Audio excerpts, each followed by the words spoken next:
ظهرت المهدوية في المغرب الأقصى ووجدت لها تربة خصبة أفرزتها الصراعات السياسية والدينية التي عرفتها المنطقة، فظهر أكثر من مهدي في كل فترة حكم. وفي هذه الحلقة سنسلط الضوء على بعض الشخصيات في المغرب التي ادعت المهدوية. عبيد الله المهدي، مؤسس السلالة الفاطمية.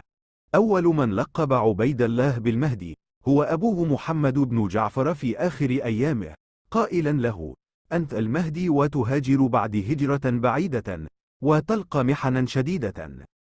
فلما اشتد طلب العباسيين له، فر من الشام إلى الإسكندرية، ومن هناك إلى سجل ماسة في المغرب، حيث استغل عبيد الله فكرة المهدوية والطابع القدسي التي تحمله في قلوب المسلمين من أجل جذب الجماهير والالتفاف حوله، ليبايع بالخلافة سنة 295 هجرية.